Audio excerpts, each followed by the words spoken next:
And thank you so much, everyone, for joining us. This is the Meet the Editors and Former Editors special panel.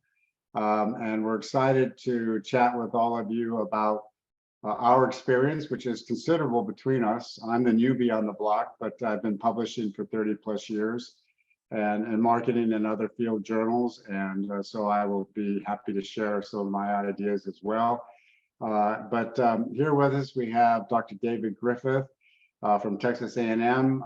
David is the associate editor of the Journal of Marketing, the editor of Global Marketing, Journal of International Business Studies. He's done quite a lot in this field, was the former editor for at least 2 terms, David, maybe 3 terms of Journal of International Marketing. Yep, and we were great. It was great having him there. Mark Peterson as well. You may know he's the author of a well-received book on macro marketing and sustainable marketing, the intersection of the 2 fields. Excellent book. I really recommend that you look at it for classroom use and just for your general library. And he is a former editor for years from 2016 to 2019 of the Journal of Macro Marketing, which I have come to really appreciate as an important area of study for those of us who are interested in sustainable marketing. And then finally, Karen, fresh from a meeting of the Journal of Marketing Research. This is an editor in real time, and she's an associate editor there and at the Journal of Marketing. And Journal of Marketing Research, Karen, or Journal of Marketing? I have Journal of Marketing, but both, right? You're involved heavily with both. So those are all top journals in our field. And then I will be speaking to you about the new kid on the block, the Journal of Sustainable Marketing. All 3 of these folks who are with us today have been incredibly supportive of the journal, as have all of you. I think we all recognize its importance to the future, really, of humanity. And so we're going to be talking about that at the end. So David, may I start with you? And then we'll perhaps go to Karen. And then, oh, we've got the Mark is labeled as Karen. Can we switch that, please? And then then we'll go to Karen and then Mark, and then I'll finish up. All righty, we'll have time for questions and answers, I hope, at the end. David, it's all yours if you'd like to share your screen.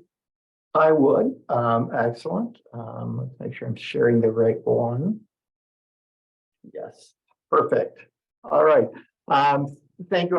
It's a great pleasure to be here. I just want to spend very few minutes sort of talking about my perspective when I'm seeing sustainability work coming through the different journals that I'm involved with. I'm most heavily involved, obviously, with the Journal of International Business Studies right now as the editor for the global marketing area. But as Dana mentioned, we spent 6 years at the Journal of International Marketing as the editor-in-chief, and I also serve as a current associate editor of the Journal of Marketing. So when I think about what I'm seeing that's coming through the pipeline and how we can kind of increase the ability to share our work through the top journals, if you will, or if you will, the A and B level journals for the most part, the number one thing I think is sort of focusing on the issue of cutting edge research that breaks new ground rather than on incremental contributions. And this is true in marketing, international marketing, and sustainability as it sort of focuses on international business. And so I know that that's an often said thing, but let me sort of show you something to avoid. The general thing that I see within the journals through submissions is attempting to motivate by the importance of sustainability alone. I think we all recognize within this community the tremendous importance of sustainability, and oftentimes I see papers focused on this topic and sort of positioned in the international area as trying to take on those grand challenges, and that's what makes it important.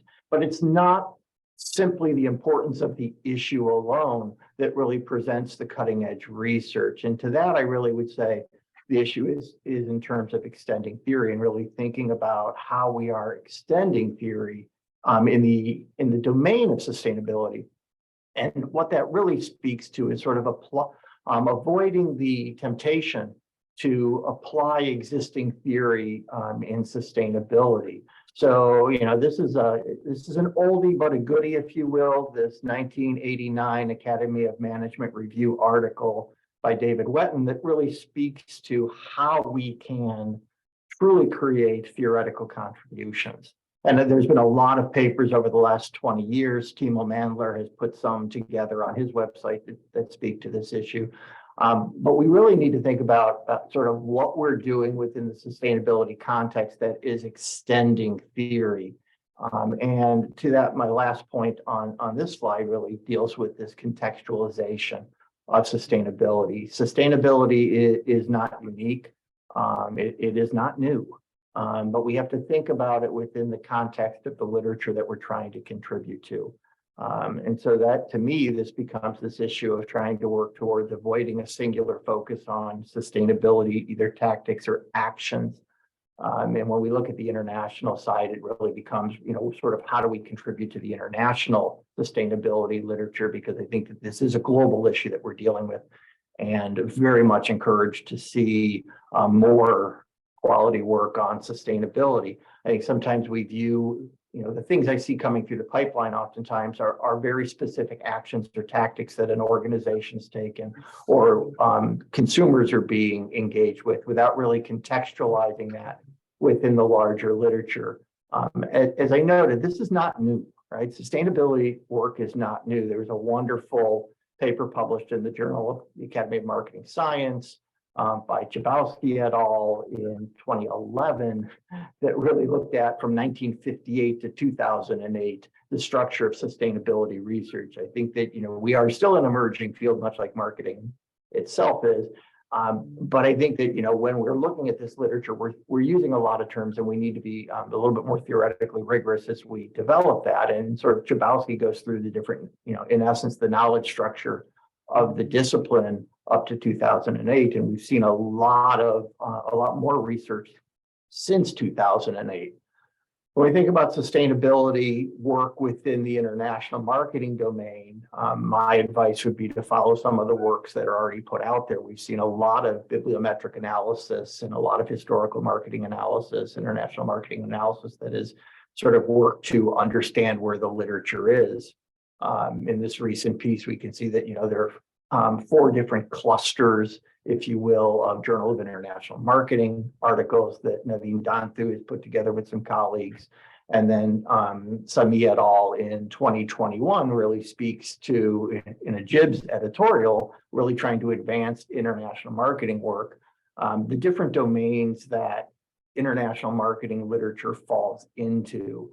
And so I think when we're working in the topic area of sustainability, it's important for us to sort of focus on the domain literature that it's going to be going to, because those are who our reviewers are. That is how we're able to sort of integrate the sustainability topic into the broader literature, and hopefully see more research on sustainability that can truly improve the lives of everyone. And so that I said I'd be brief, and I conclude. So what I would say is I look forward to your submissions, and I turn the floor over to my esteemed colleagues.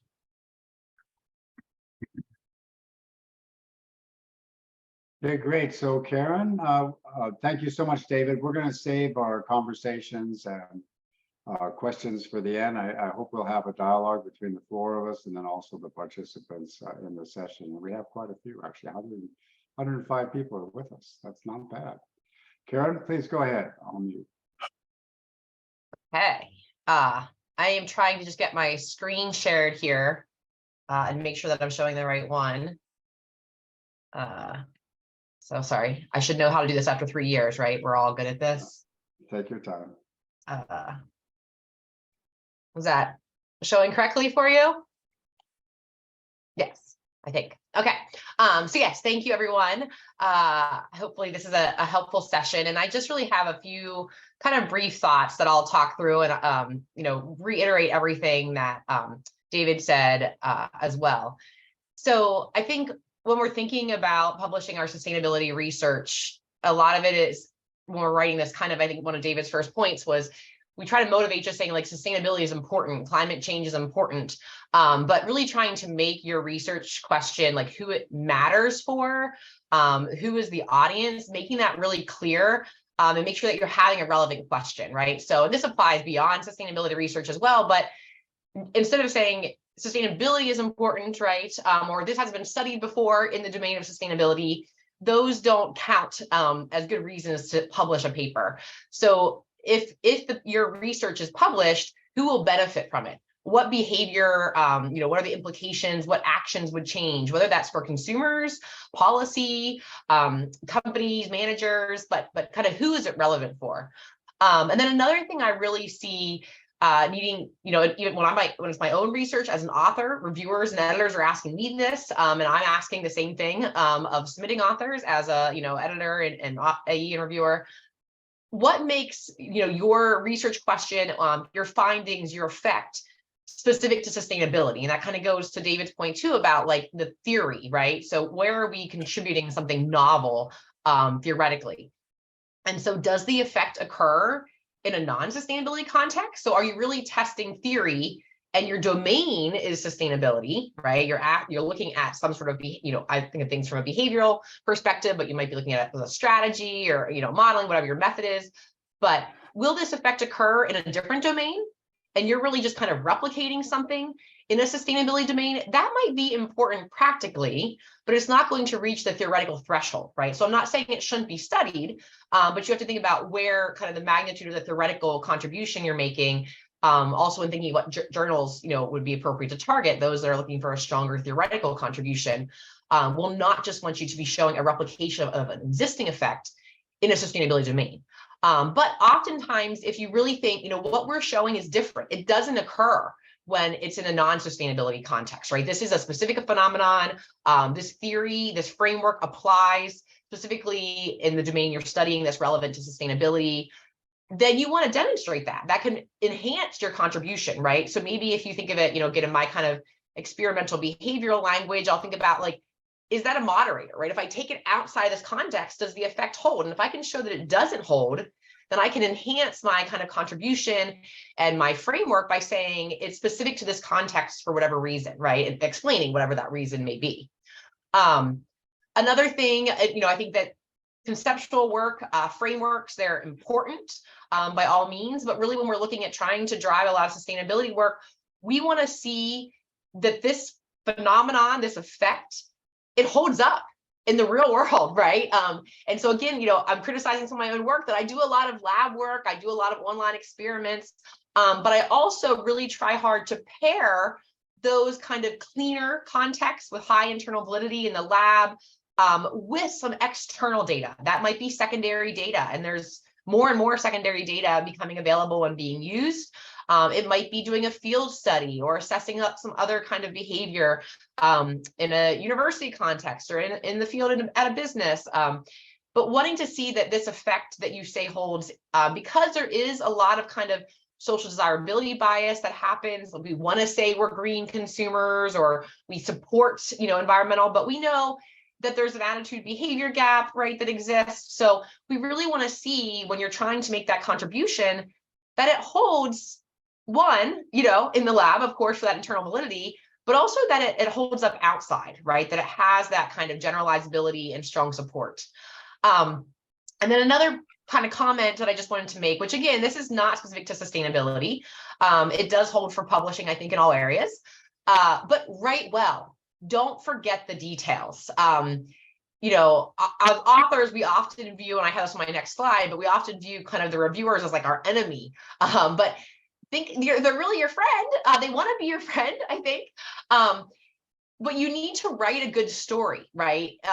If you kind of lose the reviewers in the first couple pages, because you're not really, I can't understand what your question is. I can't understand, who it's for, why it's relevant.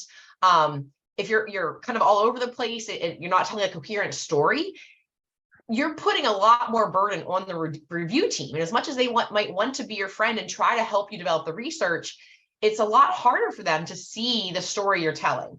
So I think if you put the effort in to write a good quality story, there's a great paper, I think, in JCP by Jenny Escalis, Laura Proccio on writing a story, right? Writing a good story. So write well, and that can be, improving your own writing skills, but also asking for friendly feedback from peers or taking time to get your work copy edited if writing is not your strong suit, to make sure that when it gets to the review team, you really have a good story that you're telling, right? And your points are clear. And then a few other, just kind of really brief comments too, is a lot of publishing is about perseverance, right? So I want, if people that are relatively newer in publishing in the sustainability domain, maybe you're trying to publish in the sustainability domain and you feel like you get rejected once, twice, 3 times, right? Every single one of us has been rejected. So it's not about getting rejected once. It's about persevering after the rejection, right? It's about being able to step back and say, you know what, maybe there's a point. Maybe the reviewers were right that my story wasn't as clear. Maybe I didn't demonstrate how robust this effect is. Maybe I actually failed on communicating the theory and the contribution. I could have made that clear. It was clear in my head, but I didn't make it clear on paper. So put in the effort to revise. And, from an editor kind of perspective, like, we don't like rejecting papers. It's not like when I have to reject a paper, especially on a later round, like, I worry, I feel really bad. I don't like those situations. So I am not trying to be your enemy. I want to be your friend. And I think that holds for most editors and associate editors, et cetera, right? Like, we want to see your research develop. So view it more as a conversation. When you're responding to comments, they're not attacking you, don't attack them back, right? Be like, thank you, it's constructive, right? And it helps you frame the whole process, I think, in a more positive light. And then just kind of on the other side, our whole field and the publishing process, it works because of a lot of volunteer time that reviewers and associate editors and editors put in.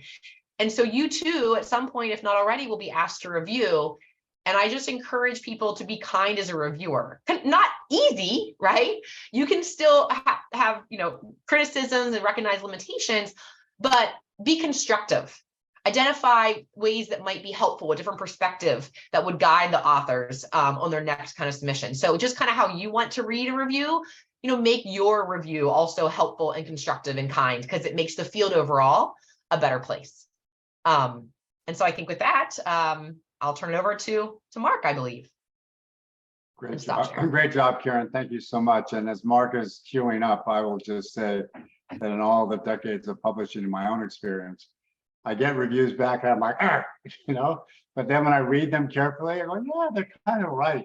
And I've never had one experience where at the end, when it's finally accepted, it's not a heck of a lot stronger paper as a result of the review process. Never once.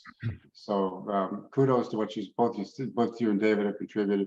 Mark, please go ahead. Let's hear your thoughts as well. Thank you so much, Mark. Great, Dana. Thanks for including me on the panel here.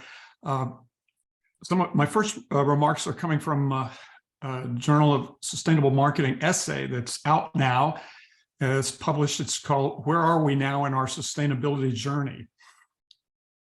This essay really came from a question that one of my best students, undergrad students in my Sustainable Business Practices class, posed to me in my office when she made an office visit last September.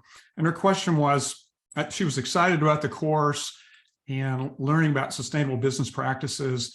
And her course was, Dr. P, when did sustainable marketing become mainstream? And I had never received a question like that. And so it was kind of disorienting. And I basically then embarked upon a mission to ask others when it became mainstream. That took me to a panel session at the ACR conference last October in Denver.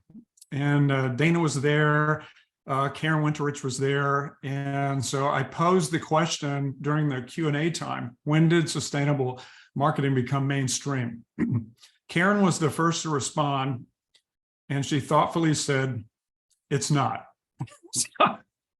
And nobody disputed what she said. And actually, it aligned with my thoughts on the topic. So if Karen is right, and I agree with her that sustainable marketing is not mainstream, is this good news for us as researchers, or is this bad news for us as researchers? I think the answer is that you can perceive it as both good and bad. Okay, for our society, it's bad because business is late in arriving to address environmental and social issues in their business decisions. But for researchers, it's good because there's opportunity to inform other researchers and also business practitioners on concepts related to sustainable business practices and sustainability. So it's, by analogy, I think the field of sustainable marketing is like a toddler. I have a 2-year-old grandson. He is mobile now, but he's not running really. He gets, he falls down when that happens, but on his own, he can get from one point to the next. So my grandson, Ethan, has a lot more growing to do, and he'll probably be an athletic teenager when it comes time to do that kind of thing. But I guess when you think about the development of sustainable marketing, I think we're in the toddler phase. Another analogy might be that for the United States, it's like the year 1800. You know, Thomas Jefferson is a leader in the country. We have some leaders that are very much noteworthy in the practitioner realm. Paul Polman, former CEO at Unilever, also Yvon Chouinard at Patagonia. And I guess, you know, it's beginning to develop that way. So the revolution is behind us, but we've got a long way to go to develop the country and add the 50th state, which is Hawaii, where Dana is today. So, well, who is already there in this new land? And well, the panelists here, they're there already. But, you know, when you think about Hall of Famers in marketing scholarship, they've written about sustainable business practices. They've written about sustainability. Philip Kotler has written about the environmental imperative. Bob Lush has, particularly in his later years with regards to macro marketing topics and the importance of macro marketing, he's written about that. Fred Webster, who is no longer with us, he's also written about I guess kind of enlightened marketing. So that was the way that scholars were describing it then.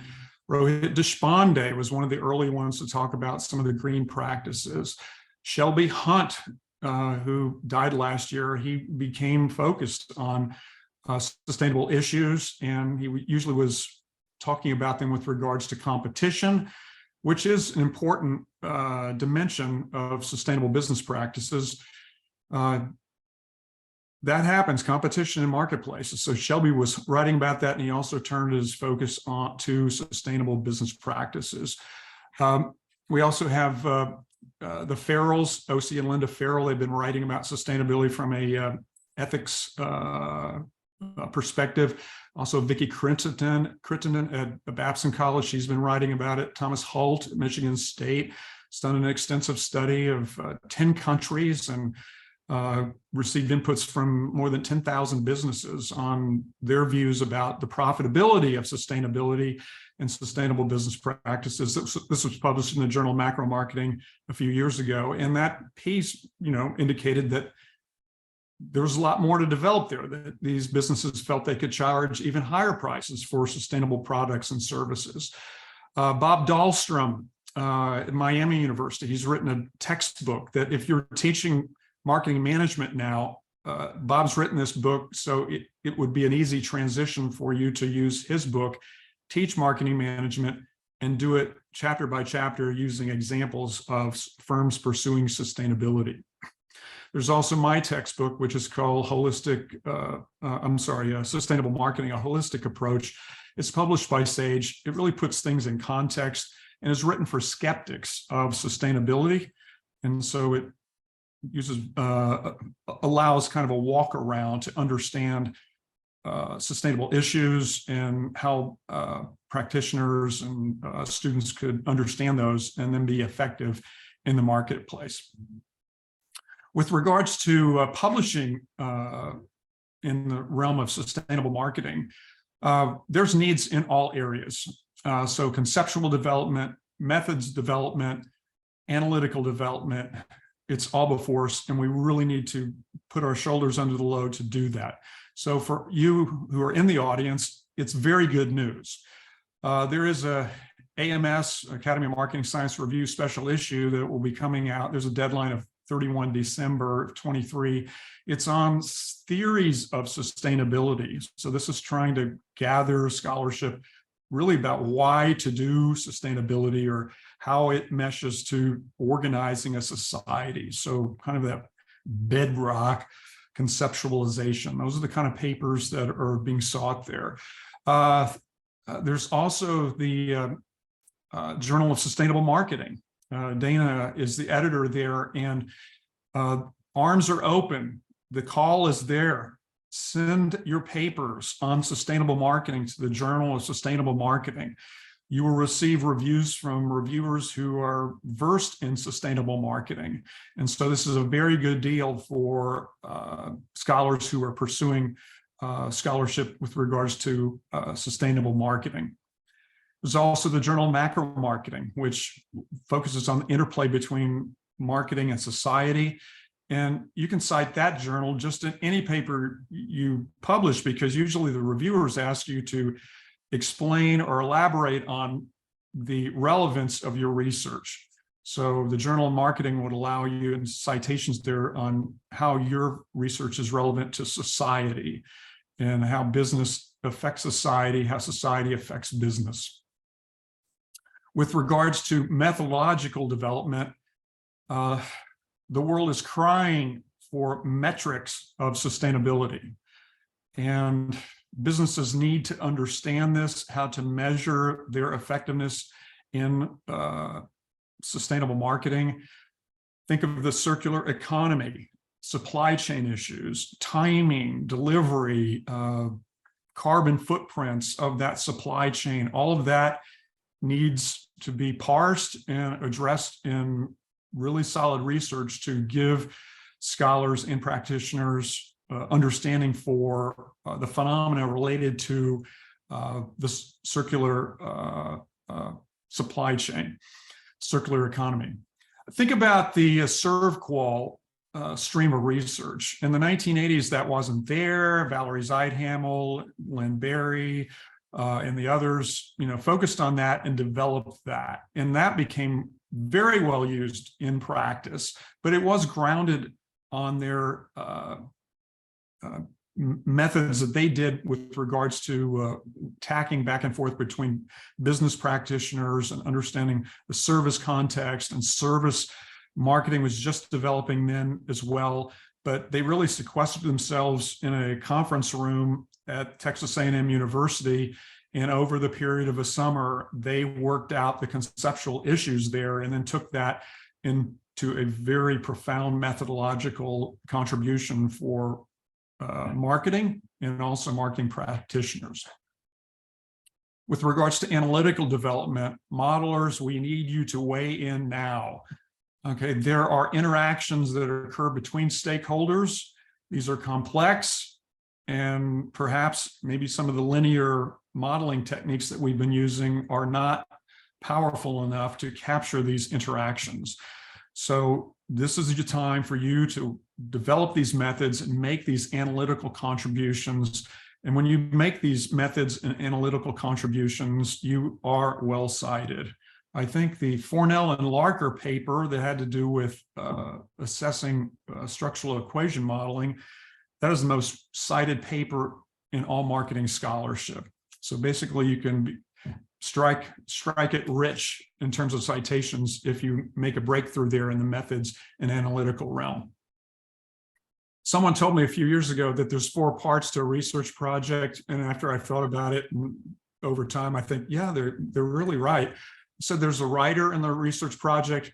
There's the methods person on the research project. There's the slogger, someone who's going back and forth to the library and bringing documents and photocopies and, kind of building the boilerplate of certain parts of the paper. A lot of times that's a doctoral student. And then there's the positioner of the research project. So the question arises, which is the most important? The writer, the methods person, the slogger, or the positioner? And when I talk to veteran researchers, like Linda Price at my own university, she says it's the positioner. And I find it hard to dispute what she's saying. If you're going to position a paper, that means you have to have an exhaustive knowledge of the literature, because you don't want to come in and propose something that has already been done or is uninteresting. So if you're willing to climb that mountain and read that literature, it's really what needs to be done. And then you're going to position your paper in a way that really clicks or connects, or it becomes readily evident why you're making a contribution to the literature. When I think of the research of Rajan Veridarajan at Texas A&M, former JM editor, former JAMS editor, he all of his papers have a table of literature. And so really when you're arriving on the scene and you're citing Rajan's work or reading it, you're going to use that table of literature, and that's going to help you a lot. So it's going to help other scholars. So I really would encourage you to be like Rajan, be exhaustive, bring the most important literature into a table and give a little poetic or crystallization of what that contribution of that paper was. Currently, what I'm finding is that sustainability literature spans beyond marketing, and journals that a few years ago maybe didn't exist, but the Journal of Clean Production, it's really kind of for industrial engineers or those kind of people are taking that viewpoint. They do very well done literature reviews, and they're also they have a real contribution. It's coming from a different angle maybe than marketing, but it definitely energizes our kind of research. A journal like the Sustainable Production and Consumption, that's another journal. These journals have very high impact factors, by the way. They're probably above 10, perhaps.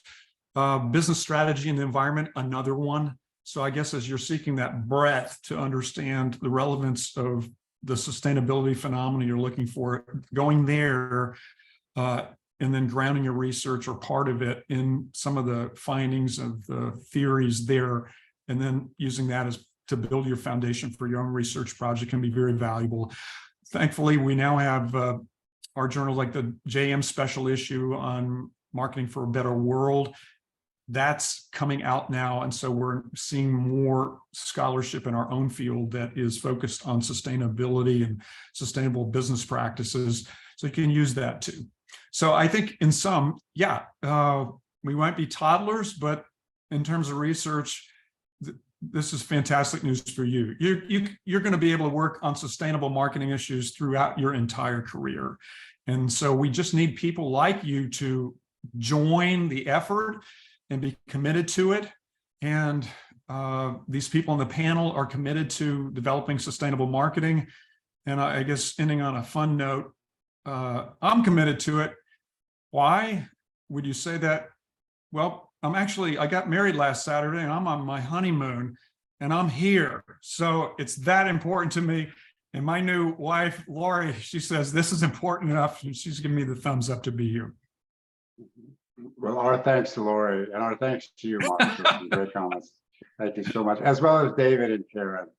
You guys are great. Really appreciate it.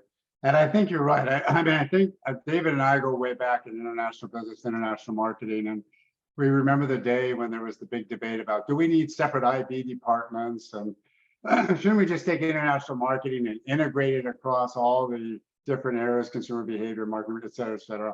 It turns out we've really done both. And I think there will be a need for a specialized area called sustainable marketing, and clearly a journal of sustainable marketing. But it will also be the case that we will find sustainable marketing articles, theory and empirical and others in these major journals. So I think we need to keep it all going at the same time. And on that note, if I may do a little promotion for the Journal of Sustainable Marketing, I'd love to move forward with that. And I think we'll have some time for general discussion. But if you don't mind, thank you, Mark and David and Karen. And let me share my screen if I can. And hopefully this will work out.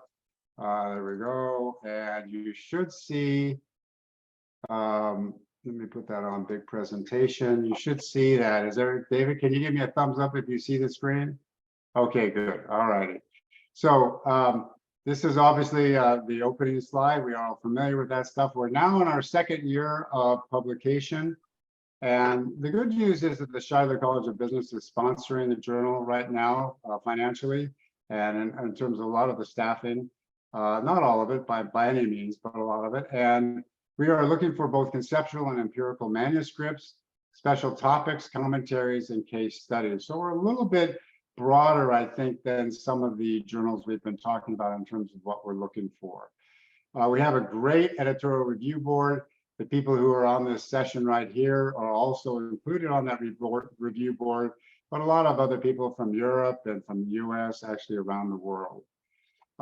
We are interested in the full, as Mark was noting, you know, it's really a broad field. You think of marketing, and granted that you have to advance theory within each area that you work in, you can't just take that. Again, this is something we heard in international marketing when I was a PhD student. You can't just take what we found in the US and go over to Japan and see if it works there. You know, you've got to do more than that. You've got to do that plus advance the theory, make a new theoretical contribution as well. Well, we're the same way.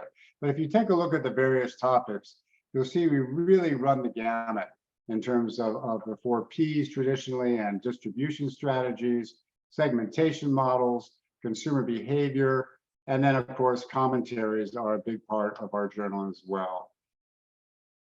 You can see again some of the folks here who are on an editorial review board, and we're growing that. We have great people. I'm sorry, this is not an editorial review board, we've already done that. These are folks who have contributed to the journal already, and we're looking forward to more. Mark has done that as well. So thank you very much for all of you contributing.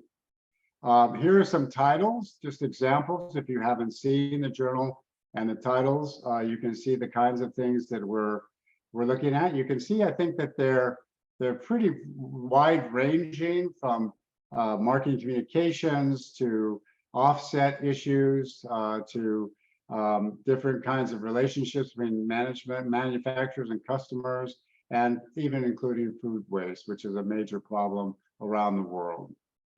I think our mission statement, we haven't formally adopted it. This is kind of the Dana Alden dream mission statement, but and I have to talk to the ERB about it. But I do think that it really stresses what we're trying to achieve here.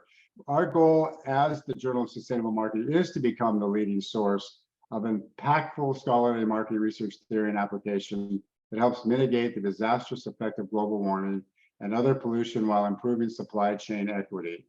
I think that's really the case. We're not focused as much on governance. We do think DEI issues are very important, and we're happy to consider papers in those areas. But we also see that as an HR issue largely, and one that we have enough to focus on just dealing with GHG and other forms of pollution, such as plastic pollution and supply chain equity, fair trade, if you will. We have a strong ERB, as I've mentioned, a very proactive publisher. The same gentleman and his team who has been putting on this whole website and running the whole symposium so well is also in charge of promoting our journal publications through multiple social media channels, 12 index services, and other forms of promotions. But we really are asking you to invest. I mean, I think it's pretty clear from listening to Karen, David, and Mark that you have opportunities to publish in journals that are perhaps more recognized by your deans, or maybe higher on the AB list of top journals at this point. But you can look at yourself as an angel investor, or some other venture capitalist investor, by being those people, as the folks here who I mentioned earlier, have been willing to invest to drive this journal forward. My sense is it will move very quickly to the top and prominence, because I really think there's not a better brand name title out there for the Journal of Sustainable Marketing, any more than there was for the Journal of International Marketing. Others have tried, but JIM clearly is the major player in that space. And part of it is the brand name, and also excellent work by people like David. But I'm hoping that we can get one of our major academic organizations like AMA or AMS or EMAC to adopt the journal before it becomes famous, because I just don't think we really have the time to mess around with this. Here are some tips on publishing successfully in our journal. Please read the aims and scopes page carefully. We're looking for quality scholarship across multiple areas of sustainable marketing. We do emphasize theory, as our panelists have mentioned, And we do expect rigorous quantitative and or qualitative data collection analysis.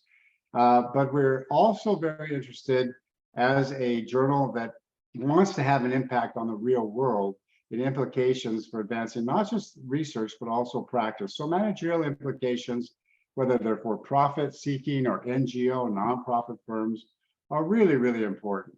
And one of the things that we've noticed, we've published papers from all over the world, and we're happy to do that. But I don't speak foreign languages well, and I really, really, really appreciate the energy and the effort it takes for non-native English speakers to write at this high level of English. I mean, English speakers have a heck of a time doing this.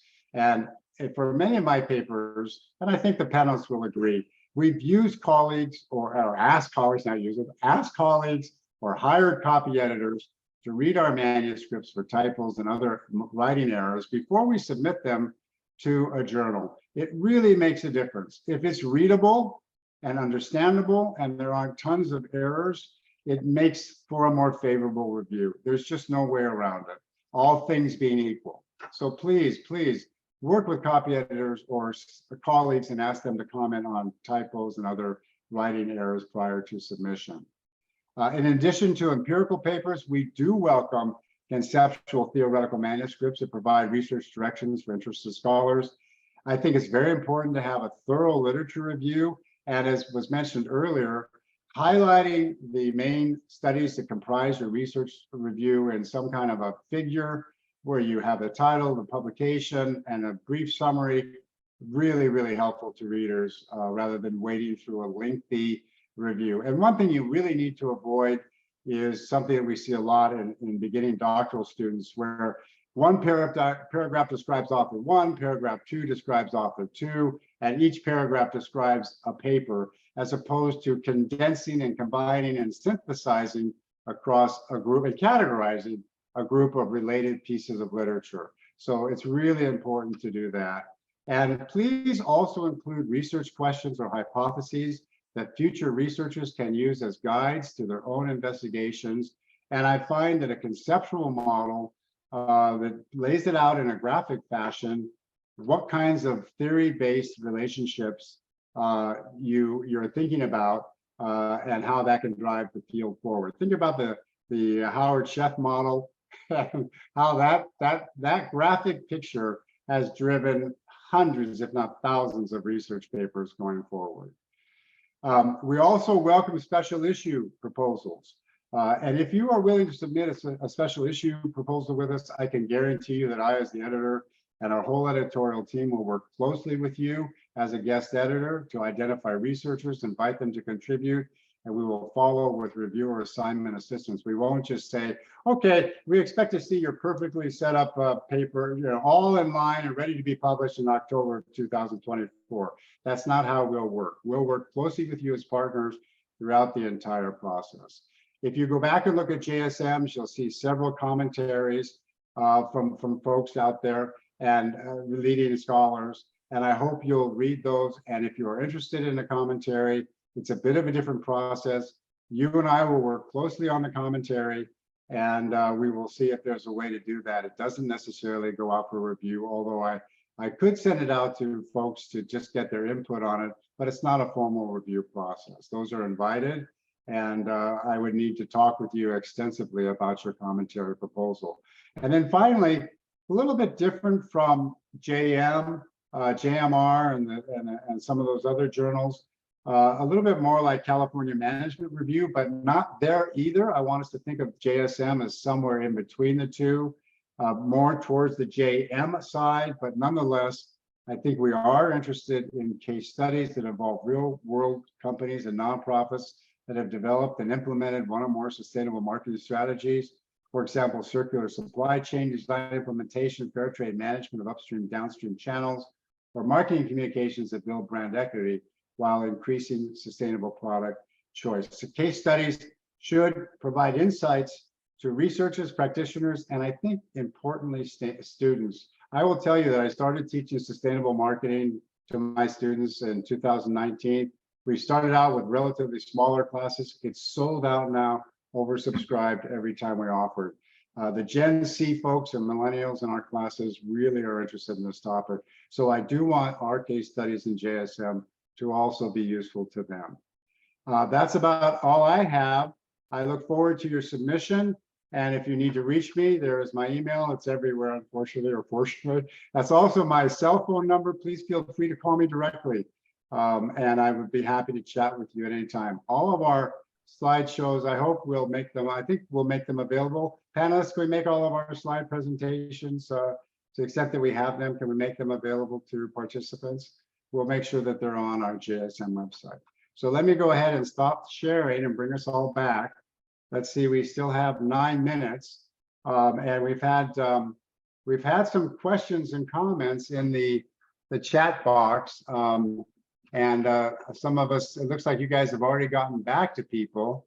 And so that's great. So everybody should check their chat box for responses from our panelists. And let me ask if anybody else would like to put something in the chat box now, we're happy to address it. We'll give you a second to type away if there's anybody who's interested. We have a question from Khan Razudi to everyone. I'm sorry, the full name is not there. Can you please share the call for paper for the special issue of Academic of Marketing Science on sustainable marketing theory? Mark, I think you mentioned that. Yeah, that's just coming out, and I think it will be released this week. Just go to the AMS Review website, and it'll be there. Okay, so the Academy of Marketing Science website will be there.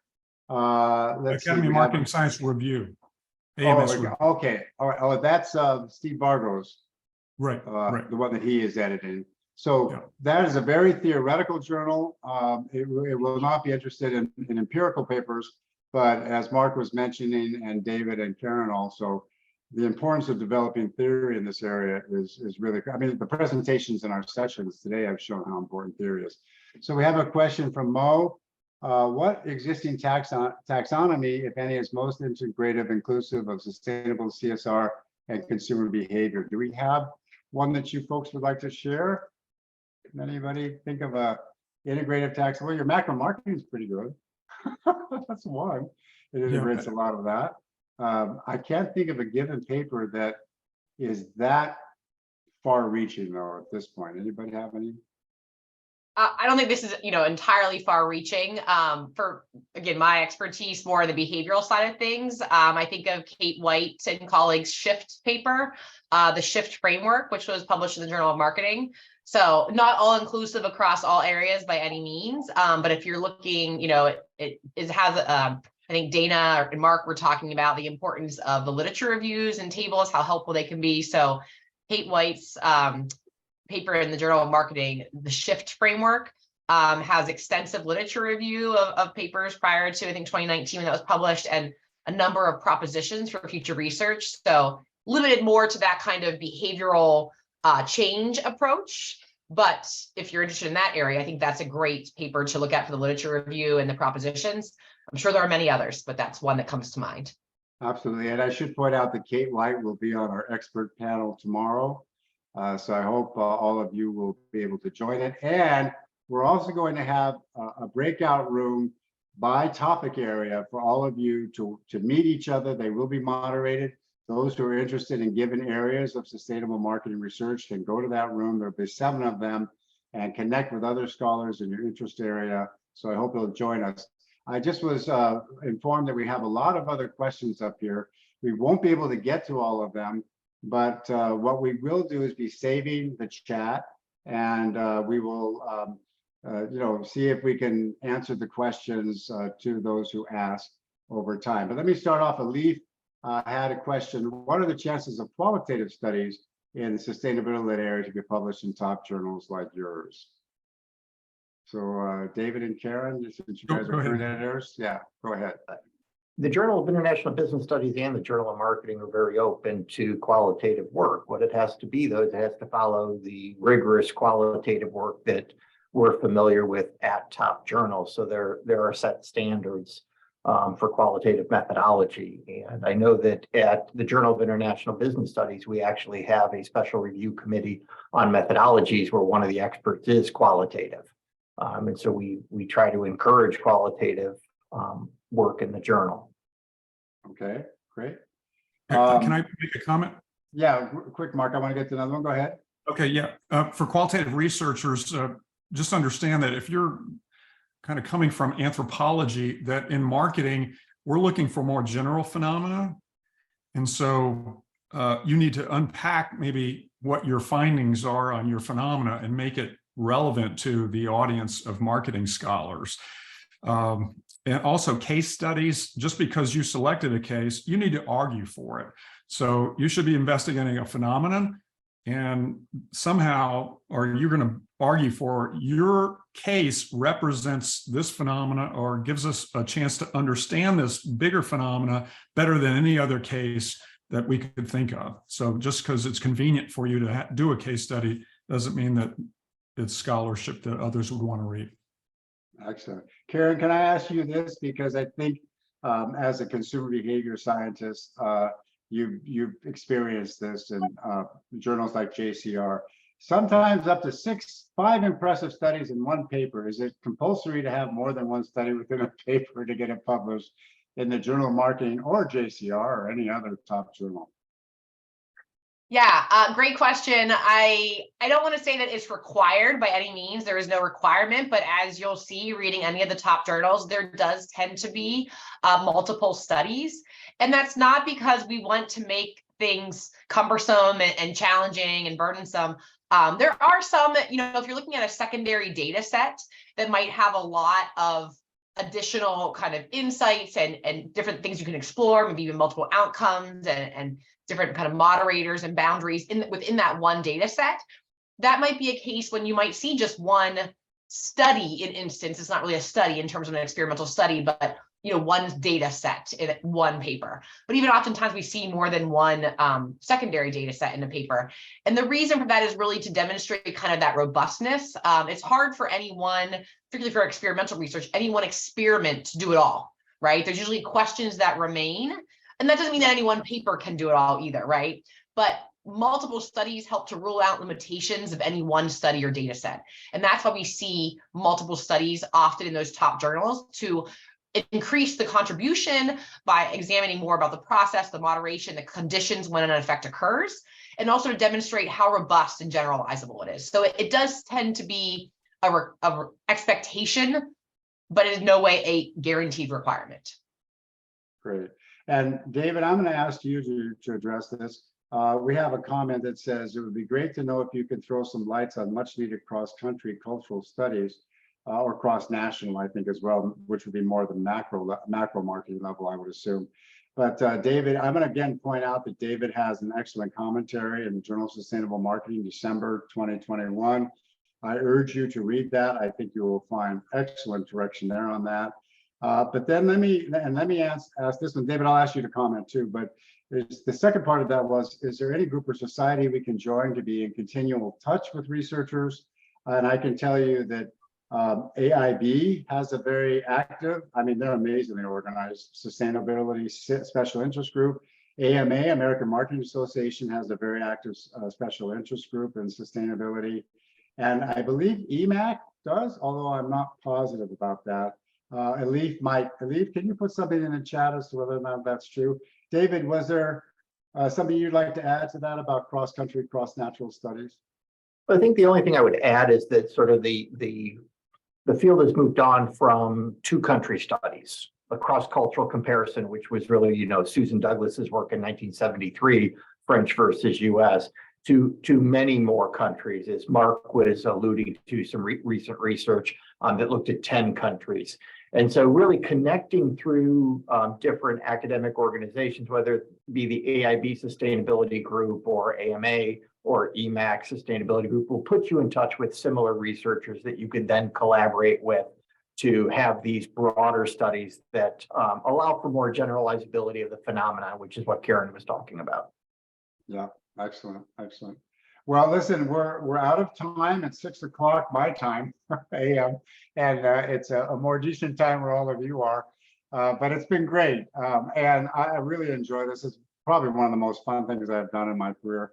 Look, we have a great program tomorrow. As I mentioned, we have a super expert panel CV Bhattacharya, Kate White, and others to talk about hot topics that they see in sustainable marketing for your research. Then we have the breakout session where you can go meet others who are interested in your area. And then we'll have some closing remarks. And in those remarks, we'd really like to talk to you all about RISM 2024. We do not want this to go away. Everybody on this panel and everybody who's not on this panel and all of you have spent considerable amount of time starting this. We need it, I think, and we want it to continue. So we have questions like online or in person, perhaps with carbon offsets to justify the travel. I don't know, but we want to talk about RISM 2024 in our closing moments of the session. So I hope you all join us tomorrow. Thank you so much, guys, on the panel. Mark, David, Karen, you're awesome. Love working with all of you, and we'll see you tomorrow. Take care of yourselves. Bye. Right. Bye now.